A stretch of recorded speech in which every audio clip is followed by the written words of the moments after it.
बिस्मिल्लाहिर्रहमानिर्रहीम, अस्सलाम वालेकुम। प्रोग्राम में आप सबका खैर मकदम है। मैं हूं आपके साथ अशफाक इसाक सत्ती। और सबसे अहम बात जो है प्रोग्राम में हम करेंगे वो ये है कि 2 दिन हो चुके हैं, एक फ़ैसला आया था और जो बिलावल भुट्टो साहब ने जिस तरह से फरमाया था टिक टॉक, तो वो एक तरह से काउंटडाउन चल रहा है। इंतज़ार की घड़ियाँ, यानी कि जो डेडलाइन है बानी की अस्पताल मुंतकली से मुताल्लिक 2 दिन का वक्त दिया गया था, उसमें महज चंद घंटे बाकी हैं।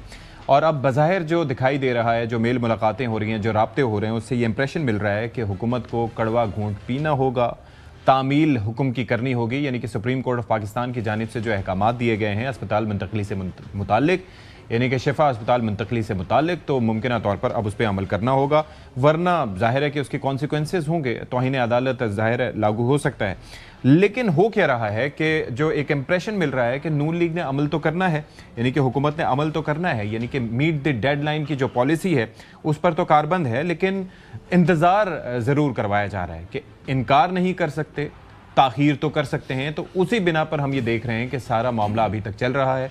होना तो ये चाहिए था कि जिस तरीके से दीगर सियासी जमातें कह रही हैं कि अगर कोई बीमार है तो आप उसको अदालत में मामला जाए बगैर ही उसको इलाज के लिए अस्पताल मुंतकिल कर दें, लेकिन यहाँ पर सुप्रीम कोर्ट ऑफ पाकिस्तान की जानिब से जो डायरेक्शंस दी गई अब वो सबके सामने मौजूद हैं। इसके साथ साथ 5 रुकनी मेडिकल बोर्ड तश्कील देने की भी बात की गई, डॉक्टर फैसल सुल्तान की शमूलियत की भी बात की गई, उनकी हमशीरा की शमूलियत की भी बात की गई कि उनको भी इन द लूप रखा जाए। लेकिन फौरी अस्पताल मुंतकली के बजाय एक रिव्यू पिटीशन का तस्करा किया गया, फिर वो एतराज़ात के साथ वो वापस कर दी गई। अब ये है कि इंतज़ार फरमाइए का एक खेल जारी है। तो इस सारे मामले पर जाहिर है कि हम बात करेंगे। अब से कुछ देर पहले ये खबर भी सामने आई थी, ज़राए रिपोर्ट कर रहे थे कि मोहसिन नकवी साहब की, जो कि इंटीरियर मिनिस्टर हैं, उनके वज़ीर आज़म पाकिस्तान से मुलाकात हुई है और उसके अंदर मुमकिन तौर पर इमले पर गौर किया गया है। लेकिन ये मामला क्यों इंपॉर्टेंट है, किस वजह से हम कह रहे हैं कि अस्पताल मुंतकिल होना चाहिए और सुप्रीम कोर्ट की जानिब से कहा क्या गया था, तो बेसिकली जो पैरा नंबर 13 है वो हम आपके सामने रखेंगे। उसमें ये लिखा हुआ है कि we are mindful of the constitutional and legal obligation of the state and consequently of the court to safeguard the life, health, dignity and security of persons in custody.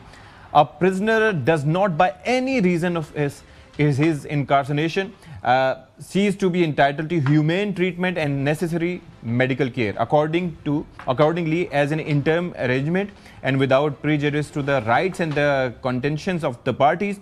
We are inclined to issue the following directions which shall be complied with by the respondents, including the government, its officers and the agencies in letter and spirit until the next date of hearing. यानी कि आप ये देखिए कि रिहाई का हुक्म नहीं दिया गया था, बल्कि उनकी मुबैना बिगड़ती हुई सेहत के पेश नज़र उन्हें 2 दिन में शिफा अस्पताल मुंतकिल करने, मुकम्मल रिकॉर्ड अदालत में पेश करने, माहिरीन पर मुश्तमिल मेडिकल बोर्ड बनाने, ख़ानदान और बेटों से बाकायदा राब्ते की सहूलत देने और अगली समात पर मुकम्मल तिब्बी रिपोर्ट पेश करने की हिदायत दी गई थी। लेकिन ऐसा नहीं हो सका और ज़ाहिर है कि इस हवाले से डायरेक्टिव्स आ चुके थे। अब यह है कि इसके ऊपर नून लीग का मौक़िफ़ क्या है, दैट इज़ वेरी इंपॉर्टेंट।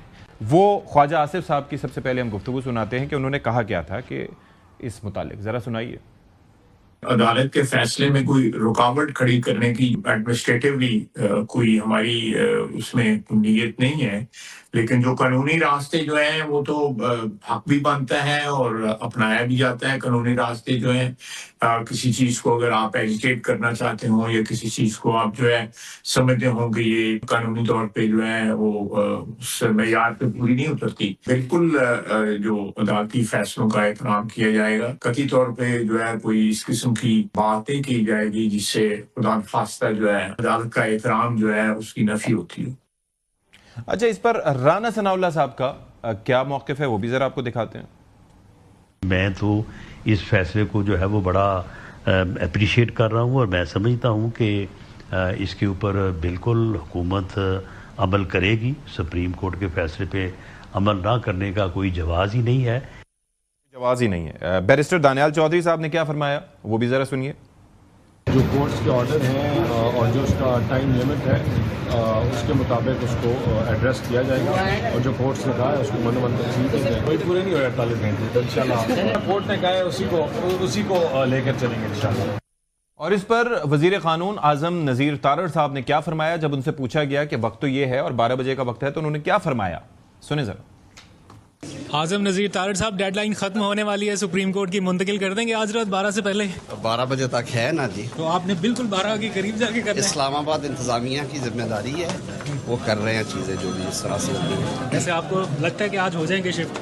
अभी टाइम है ना जी, देखें। तो आप ज़रा सुन लीजिए कि अभी टाइम है, ज़रा देखें। और यही जो हम बात कर रहे थे कि मीट दी डेडलाइन की पॉलिसी पर कारबंद हैं और फौरी अस्पताल मुंतकली के बजाय बीमार के साथ इंतज़ार फरमाइए का खिलवाड़ हो रहा है। और इस पर जो पैरा 13 मैंने आपके सामने पेश किया था, उसमें यही करार दिया गया था कि किसी शख्स के कैद में होने का मतलब ये नहीं है, उसका उर्दू तर्जुमा ये है कि वह इंसानी हुकूक, इंसानी सलूक और ज़रूरी तिब्बी सहूलत के हक़ से महरूम हो जाता है। रियासत और अदालत पर लाजिम है कि ज़ेर हिरासत शख्स की ज़िंदगी, सेहत, इज़्ज़त और सलामती का तहफ़्फ़ुज़ किया जाए।